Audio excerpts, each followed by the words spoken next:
Olá pessoal, eu sou o Fernando e eu vou mostrar para vocês aqui um pouquinho do Blender com a finalidade de modelar dados georreferenciados obtidos através de shapefile, ah, com a finalidade de produzir um modelo 3D para a gente estudar volumetria ou também fazer algumas simulações de física ou outras tantas simulações que o Blender e outros softwares possibilitam a gente. O Blender, como eu disse para vocês, é um software livre. Eu também estou usando um sistema operacional livre chamado Linux, com uma distribuição chamada Ubuntu. Mas eu acredito que na máquina de vocês, quem não está usando Linux, quem está usando Windows e o Mac, também vai ter todos esses recursos à disposição. Para instalar o addon que a gente vai usar é muito simples. A gente entra nessa interface que são preferências do usuário.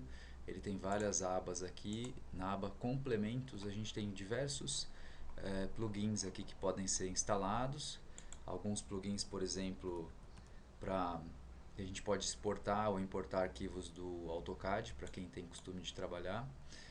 Mas também a gente pode instalar um a partir do arquivo. São centenas, talvez milhares de plugins disponíveis para Blender.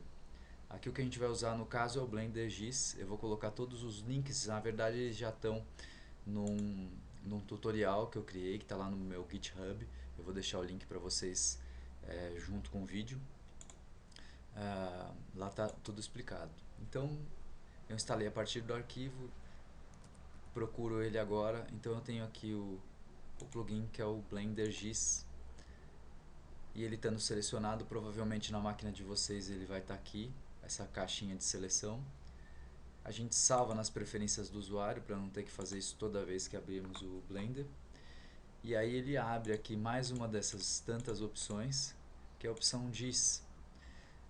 Nessa opção GIS a gente tem algumas coisas importantes, dentre as quais Shapefile, import ESRI Shapefiles, que são arquivos georreferenciados. Clicando aqui, eu deixei os arquivos para vocês também no GitHub e eles estão salvos na minha máquina aqui. Eu deixei alguns arquivos Shapefile, um com a área de estudo, um com as curvas de nível e outro com as edificações. Esses arquivos vocês conseguem através do site GeoSampa, os arquivos aqui de São Paulo, com diversas informações georreferenciadas do município que estão disponíveis para download e para consulta. Nesse caso aqui eu já trabalhei esses dados para eles ficarem menores numa área que eu delimitei. Eu trabalhei num outro software livre chamado QGIS, que é importantíssimo conhecer para poder chegar até aqui e a gente modelar essas informações em 3 dimensões. Então eu vou importar as curvas de nível. Ele me dá algumas opções aqui, por exemplo, elevação. Eu quero uma elevação a partir do campo. Esses campos estão lá no meu shapefile. O shapefile ele é um arquivo que, além dele ter informações de vetor, ele tem informações de texto, número e dados, né? Então eu já sei que lá esse ISO valor é o nível em relação ao nível do mar, da minha curva de nível. E eu não preciso separar os objetos nem extrudar nesse caso. A gente vai, por padrão, nesse exemplo, estar trabalhando com sistema de posicionamento global, de sistema de referenciamento Mercator. E aqui tá, minhas curvas de nível. Se a gente der uma visão aqui lateral, perspectiva de frente, perspectiva de topo, a gente pode ver aqui que eles já estão com a elevação. E agora, para a gente criar a superfície do terreno é muito simples. Ele já tem aqui um algoritmo pré-concebido para criar a malha através de Delanois. Eu não sei se é assim que fala. Se alguém souber falar francês, por favor, me corrija aí depois. E aqui está já a superfície. A gente não vai mais precisar das curvas, então eu clico com a letra A para desselecionar tudo e clico novamente com o botão direito e apago as curvas. Opa, apaguei coisa errada, dou um Ctrl Z.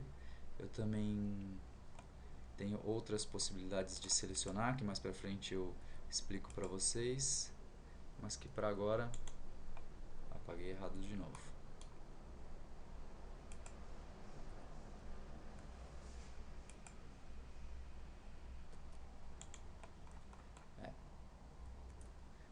Então já vou mostrar para vocês aqui.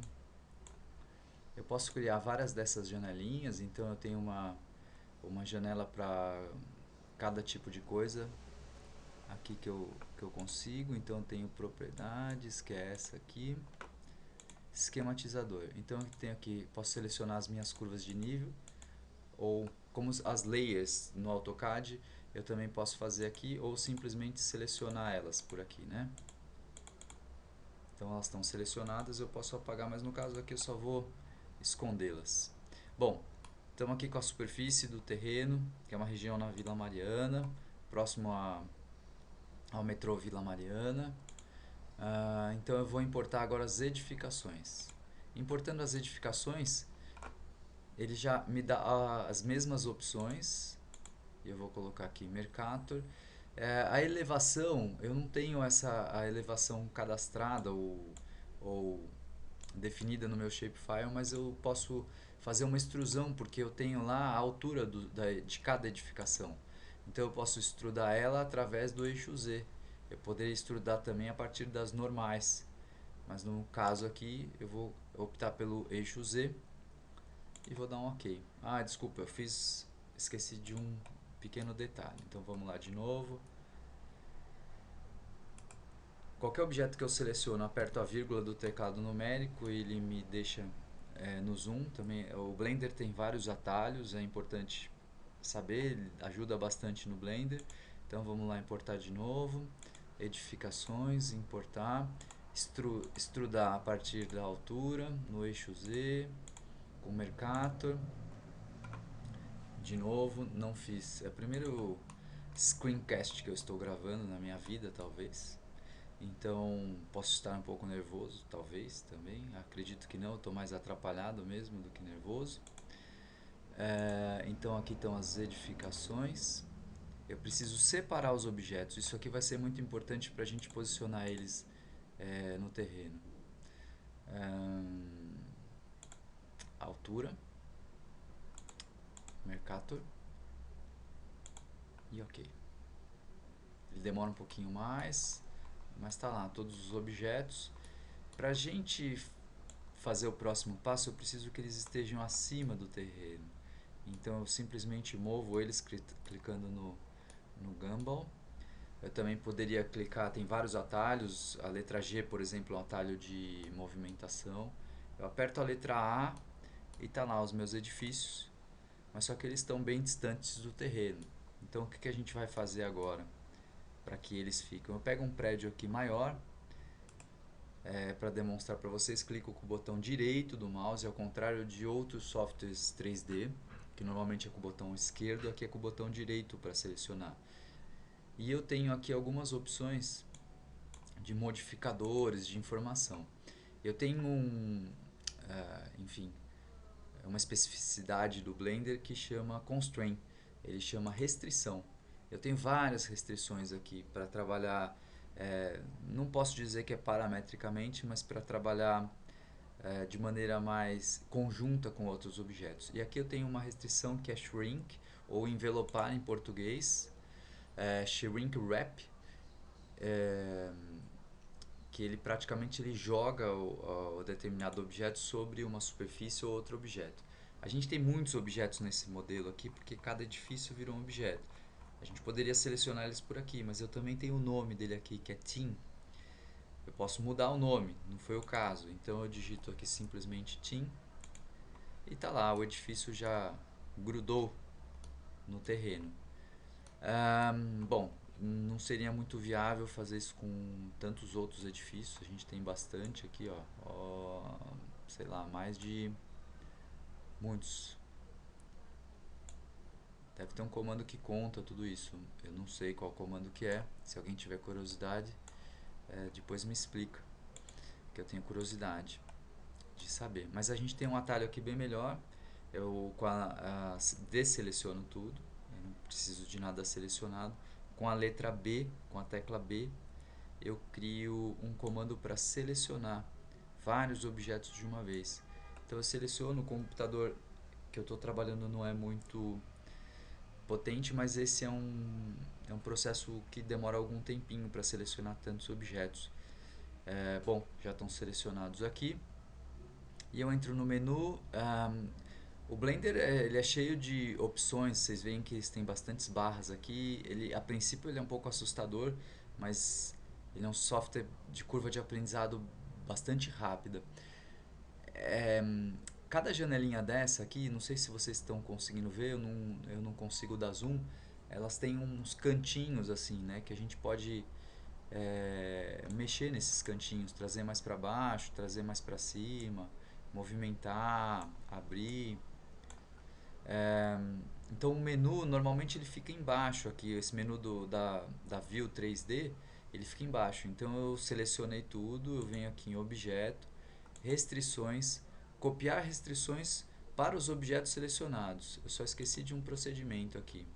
Eu preciso, depois de selecionar todos esses, com a tecla Shift, selecionar o último que me falta. Esse último é o objeto ativo. Então, vários comandos do Blender você vai precisar fazer assim, selecionar tudo o que você quer e depois só o objeto ativo. Aqui nas restrições, copiar restrições para os objetos selecionados. E pronto. Todos os edifícios já estão grudados no solo, vamos dizer assim.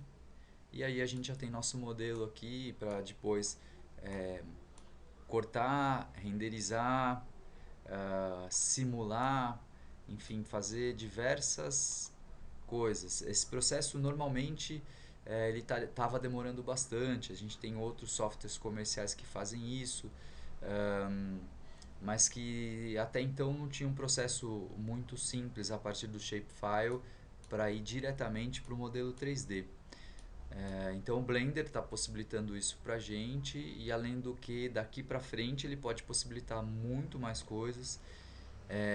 Em termos de modelagem ele é muito capaz de trabalhar com uma quantidade de dados grande, não de georreferenciamento. Eu acho que para georreferenciamento a gente tinha que trazer esse arquivo preparado já do QGIS, mas daqui para frente com simulações, por exemplo, de insolação, de ventilação, de precipitação, de inundação, simulações físicas, por exemplo, de coisas muito legais como explosões. Se a gente simular uma explosão no centro de uma cidade, no centro em uma rua, quais as consequências dessa explosão para os edifícios vizinhos, enfim, e coisas artísticas também, como por exemplo fazer renderizações e usar os recursos de física do Blender, enfim. Ele é um software livre, ele pode ser extensível, tem várias vantagens de se usar o software livre além dele ser gratuito. Mais para frente eu vou divulgar uma pesquisa que eu estou fazendo e com algumas hipóteses do uso de software livre que podem ser interessantes ou não. Mas quem quiser continuar acompanhando, clica no canal, se inscreve. Tem minha página no GitHub, tem meu Twitter, enfim, as redes sociais. Aí hoje não é difícil achar ninguém, eu acredito. Tá bom? Espero que vocês tenham gostado. Obrigado.